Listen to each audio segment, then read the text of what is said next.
Hello students, welcome back to Ajay coaching classes. Students, आज की इस क्लास में हम लोग डिस्कस करेंगे एक्सरसाइज 5D के क्वेश्चन नंबर 4, 5 और 6 को। इसके पहले के क्वेश्चंस हम लोगों ने इसके पहले की क्लास में डिस्कस कर लिए थे। उम्मीद है आप सभी लोगों को वो सारे के सारे क्वेश्चन अच्छे से क्लियर हो गए होंगे और आपने प्रैक्टिस करी होगी अगर क्वेश्चन की, तो हर हाल में क्वेश्चन आपके दिमाग में फिट भी हो गए होंगे। बस स्टूडेंट्स इतना याद रखिएगा, अगर आप चाहते हैं कि मैथमेटिक्स आपके बेटर हो तो इसके लिए आपको प्रैक्टिस जबरदस्त करनी पड़ेगी। तो चलिए स्टूडेंट्स स्टार्ट करते हैं आज की क्लास को। लेकिन उससे पहले स्टूडेंट्स, अगर आप चैनल पर नए हैं तो चैनल को सब्सक्राइब कर लीजिए। वीडियो पसंद आए तो वीडियो को लाइक और शेयर जरूर करिएगा। तो चलिए बच्चों देखते हैं क्वेश्चन नंबर 4 क्या कह रहा है। उसने कहा इफ 37y4, ये एक वैल्यू को दे रखी है। उसने कहा if 37y4 is exactly divisible by 9। ये जो पूरी वैल्यू है, ये पूरी की पूरी वैल्यू बच्चों 9 से डिविजिबल है। तो उसने कहा then the least value of y is, तो y की आपको लीस्ट वैल्यू बतानी है। इस क्वेश्चन को करने का जो तरीका है स्टूडेंट्स, वो मैंने इसके पहले के एक्सरसाइजेस में डिस्कस किया है, लेकिन आप देख पा रहे होंगे कि ये सभी के सभी ऑप्शनल क्वेश्चन हैं, तो हम लोग इनको ऑप्शन से ही करेंगे। देखिए कैसे, आप सभी को पता है कि 9 की डिविजिबिलिटी क्या होती है। कोई भी नंबर जिसके डिजिट्स का सम 9 से डिविजिबल होगा, वो पूरा का पूरा नंबर भी 9 से डिवाइड हो जाएगा। एग्जाम्पल के लिए जैसे हम यहां पर लिख दें 278 या 279 लिख दें, ठीक है भाई। इनको जरा ऐड करें तो देखिए 2 + 7 + 9, 2 7 9 9 और 9 18। तो बच्चों जो इनके डिजिट्स का सम आया 18 आया, वो 9 के टेबल में आता है ना। तो बच्चों अगर डिजिट्स का सम 9 से डिविजिबल है, इसका मतलब ये पूरा का पूरा नंबर भी 9 से डिविजिबल हो जाएगा। ओके स्टूडेंट्स, तो ये तो मैंने आपको समझाने के लिए बताया रफ वर्क में। अब एक काम करेंगे, देखिए अपने पास 4 ऑप्शंस हैं, तो 1 बाय 1 यहां पर हम लोग वैल्यू पुट करके देखेंगे। आप बच्चों याद रखिएगा ये सभी के सभी ऑप्शनल क्वेश्चन हैं, इसीलिए हम लोग इनको ऑप्शन से करेंगे, बस माइंड में कैलकुलेट करेंगे और उससे ज्यादा कुछ भी नहीं। ठीक है भाई, देखते जाइए कैसे करना है इसको। अगर आप पहले y की जगह पर 2 रखें, ठीक है, आपको ये सारा काम रफ में करना है, क्योंकि आप जब इसको करेंगे एग्जाम में तो केवल आपको ऑप्शन टिक करना है। ठीक है, बस वैसा ही आप समझने की कोशिश करिएगा, बहुत जल्दी क्वेश्चन ये हो जाएगा, बस देखते जाइए। आप इसके डिजिट्स का सम करिए 3 + 7 प्लस बच्चों y, अगर y की जगह हम 2 ले लें तो 2 + 4 कितना हो जाएगा, 3 7 10 10 2 12 12 4 16, और 16 बच्चों 9 के टेबल में तो आता नहीं, इसका मतलब ये ऑप्शन तो हो नहीं सकता किसी भी हाल में। अब आप एक काम करिए, y की जगह पे 3 रख के देखिए। ठीक है, y कहां पे आया था बच्चों, इस जगह पे 3 + 7 + y आया था ना, इसकी जगह बच्चों 3 रख के देखिए जरा कितना होता है। जब बच्चों अब यहां पर 3 रखेंगे तो इसका सम कितना होगा, 3 3 6 4 10 7 17। अब बच्चों देखिए, अब 17 भी तो 9 की टेबल में नहीं आता, इसका मतलब है कि ये वाला ऑप्शन भी इसका इनकरेक्ट है, ये भी नहीं हो सकता। अब आप 1 रख कर देखिए y की जगह पर। जैसे बच्चों आप y की जगह पे 1 रखेंगे तो 3 7 10 10 1 11 11 4 15, तो बच्चों यहां पर 15 आ जाएगा, और 15 भी 9 की टेबल में नहीं आता, इसका मतलब ये ऑप्शन भी इनकरेक्ट है। तो अब बच्चों आप जानते हैं कि जब टोटल 4 ऑप्शन थे, 3 ऑप्शन गलत हो गए, इसका मतलब है कि डी ऑप्शन करेक्ट होगा या नहीं होगा। आप कहेंगे बिल्कुल होगा सर। चलिए एक बार चेक भी कर लेते हैं।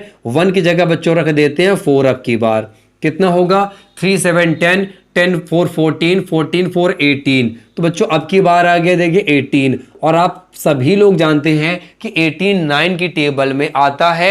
9 1 = 9 9 2 = 18। तो देखिए बच्चों कितना इजी है इस चीज को समझना। ये मैंने आपको लिख के सिर्फ इसलिए बताया जिससे आप लोग अच्छे से इसको समझ सकें, नहीं आप डायरेक्ट करिए। कैसे, 3 7 10 10 और 2 12 12 4 16 16 नहीं आएगा, फिर आप 3 रखेंगे जब यहां पर 3 7 10 10 3 13 13 4 17 17 भी नहीं आता, फिर आप रखिए यहाँ पे 1 3 7 10 10 1 11 11 4 15, फिर भी नहीं आया, फिर आप इसी जगह 4 रखिए, माइंड में कैलकुलेशन करिए, ऐसे लिखिए मत। 3 7 10 10 4 14 14 4 18 18 आ जाएगा। बात समझ में आ गई। उम्मीद है स्टूडेंट्स आपको बिल्कुल अच्छे से क्वेश्चन क्लियर हो गया होगा।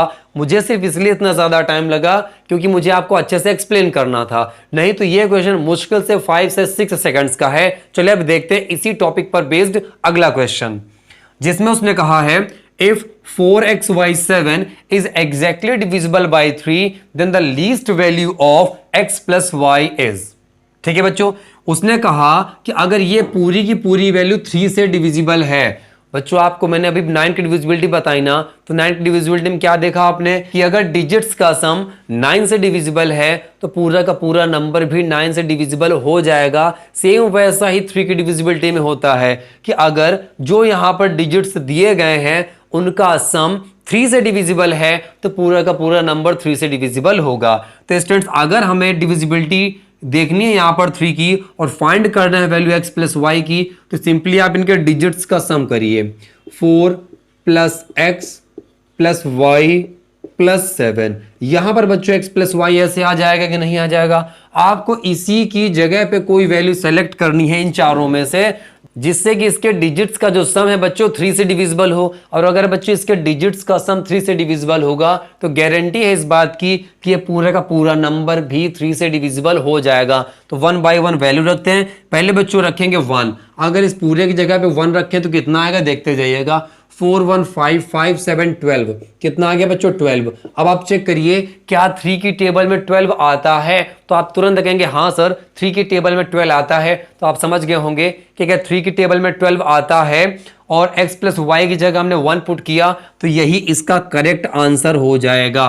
जैसे 4 यहां पर करेक्ट आंसर था वैसे ही बच्चों 1 यहां पर करेक्ट आंसर हो जाएगा। उम्मीद है आपको ये वाला क्वेश्चन भी बहुत अच्छे से क्लियर हुआ होगा। फिर भी अगर स्टूडेंट्स आपको कोई प्रॉब्लम है तो इस चैप्टर की एक्सरसाइज 5B में मैंने डिविजिबिलिटी टेस्ट को डिटेल में पढ़ाया है, आप वहां पे विजिट करिए और उन वीडियो से आपको बेहतरीन सीखने में हेल्प मिलेगी। तो चलिए स्टूडेंट्स बढ़ते हैं आज की क्लास के आखिरी क्वेश्चन पर। क्वेश्चन नंबर 6 पे कह रहा है बच्चों, if x7 y5 is exactly divisible by 3 then the least value of x plus y is। तो बच्चों ये वाला क्वेश्चन भी क्वेश्चन नंबर 5 के जैसा ही है, बस थोड़ा सा यहां पर इंटरेस्टिंग समथिंग होने वाला है, इसलिए आप लोग इस क्वेश्चन को जरा ध्यान से देखने की कोशिश करिएगा। तो बच्चों जल्दी से पहले हम लोग इस नंबर को नोट करते हैं। ये दिया हुआ है x7 y5 और आप सभी को पता है कि 3 की डिविजिबिलिटी के लिए डिजिट्स का सम भी 3 से डिविजिबल होना चाहिए। तो हम लोग जल्दी से इसके डिजिट्स का सम देखते हैं बच्चों। तो x plus 7 plus y plus 5 इतना हो जाएगा बच्चों। अब देखिए आपको x प्लस वाई एक साथ चाहिए ना, x प्लस वाई आप एक साथ कर लीजिए। वैसे भी जब आप नंबर्स को ऐड करते हैं तो किसी भी नंबर को आगे और पीछे आप मूव करा सकते हैं बिना किसी प्रॉब्लम के। तो हमने y को रख लिया x के साथ में, तो ये हो जाएगा बच्चों x plus y plus 7 plus 5। Okay students, अब 1 बाय 1 ऑप्शन से ही वैल्यू पिक करेंगे हम लोग, और ऑप्शन से अगर करेंगे तो कहीं ज्यादा आसान होगा और क्वेश्चन भी ऑप्शनल है तो हमें तो उसका यूज करना ही होगा भाई। तो पहले बच्चों लोग x प्लस वाई की जगह 6 रख के देखते हैं। ठीक है, अगर आप x प्लस वाई की जगह ए ऑप्शन से 6 लेंगे तो क्या हो जाएगा? 6 7 13 13 5 18 और 18 आप जानते हैं 3 से डिविजिबल है ना। और बच्चों अगर 3 से डिविजिबल है तो इसका आंसर 6 हो सकता है ना, अभी पॉसिबिलिटी है तो हमने 6 को टिक कर लिया भाई ये ऑप्शन हो सकता है। ध्यान दीजिएगा बच्चों यहां पर आपसे लीस्ट की डिमांड की गई है और लीस्ट का मतलब होता है स्मॉलेस्ट। मैंने आपको क्वेश्चन के स्टार्टिंग में ही बताया कि समथिंग इंटरेस्टिंग होने वाला है यहाँ पे। तो लिस्ट का मतलब क्या होता है? स्मॉलेस्ट। देखते जाइएगा भाई। अब की बार हम लोग बी ऑप्शन लेते हैं। बी ऑप्शन से लेते हैं 0। 0 में आप 7 ऐड करिए, 7 हो जाएगा 7 और 5 12। तो 0 रखने से बच्चों 12 आ रहा है और आप सभी लोग जानते हैं 12 भी तो 3 की टेबल में आता है। तो बच्चों ये भी अगर 3 से डिविजिबल हो गया तो आंसर तो ये भी हो सकता है भाई। अब जरा एक बात और ध्यान दीजिए, अगला ऑप्शन देखेंगे आप उसमें लिखा हुआ है सी। तो आप इसकी जगह पे x प्लस वाई की जगह पे नोट करिए 4 और 7 वहां से चल रहा था, 5 यहां से चल रहा था, क्या हो जाएगा? 4 7 11 11 5 16। तो 16 तो बच्चों 3 की टेबल में आता नहीं, और अगर ये 3 की टेबल में आता नहीं इसलिए बच्चों ये ऑप्शन हो जाएगा रॉन्ग, मतलब सी ऑप्शन तो हो नहीं सकता। अब देखिए डी ऑप्शन पे विचार करिए।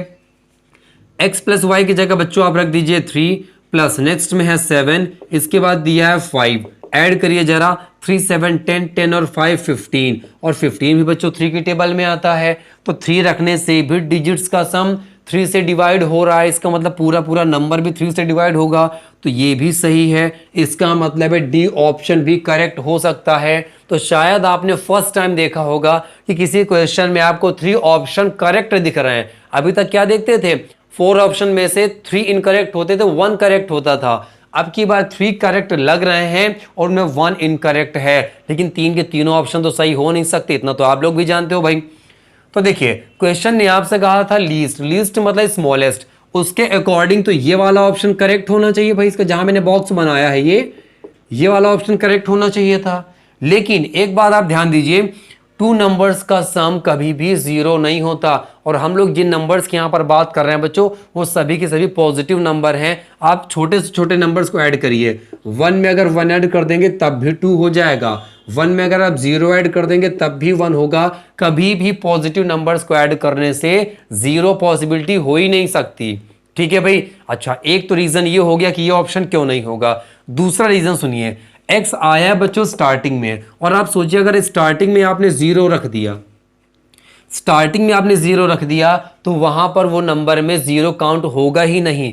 जैसे हम आप कह दें 0 1 2 3 लिखा है, आप पढ़िए क्या है, तो आप कहेंगे सर ये 123 लिखा हुआ है, 0 को इंपॉर्टेंस होगा क्या? बिल्कुल इसका इंपॉर्टेंस नहीं हो सकता, इसलिए ये वाला ऑप्शन तो करेक्ट हो ही नहीं सकता। बात समझ में आ गई? 2 रीजन मैंने बताया। पहला रीजन कि कभी भी आप 2 नंबर्स का सम करेंगे 0 आएगा नहीं, और हम लोग जिन नंबर्स की बात कर रहे हैं बच्चों यहां पर हम दोनों के दोनों पॉजिटिव नंबर लेंगे। ठीक है, 1 में अगर 1 भी ऐड करेंगे तब भी 2 आएगा, कोई भी 2 पॉजिटिव नंबर आप ऐड करिए हमेशा प्लस में ही वैल्यू आएगी, और 0 कभी भी हो ही नहीं सकता किसी भी हाल में। दूसरा रीजन मैंने आपको बताया कि अगर यहां पर हम लोग 0 ले लें और x की जगह आप 0 यहां पर पुट कर देंगे, तो आप जरा सोच के देखिए, फर्स्ट डिजिट अगर 0 हो गया तो नंबर में 3 डिजिट ही बचेंगे, 4 डिजिट काउंट होगा ही नहीं। बात मेरी समझ पा रहे हैं? इसका मतलब बच्चों ये वाला ऑप्शन तो हुआ नहीं। अब बच्चे 6 और 3 के लिए, तो इन दोनों बच्चों स्मॉलेस्ट कौन सा है, तो आप डायरेक्ट बोलेंगे सर ये स्मॉलेस्ट है, इसका मतलब ये ऑप्शन भी हो नहीं सकता। सीधी सी बात हो गई बच्चों कि डी ऑप्शन इसका करेक्ट है, और यही हो जाएगा हमारा करेक्ट ऑप्शन। ओके स्टूडेंट्स, इस तरीके से क्वेश्चन नंबर 6 था इंटरेस्टिंग। आप लोगों ने उम्मीद है बहुत अच्छे से उसको समझा भी होगा और अच्छे से आप लोग प्रैक्टिस भी करेंगे। तो उम्मीद है स्टूडेंट्स आप लोग ऐसे ही अपनी स्टडी कंटिन्यू बनाए रखेंगे। मिलेंगे आप सभी लोगों से नेक्स्ट क्लास में, तब तक आप लोग अच्छे से स्टडी करते रहिए और देखते रहिए आज कोचिंग क्लासेस के वीडियोस को।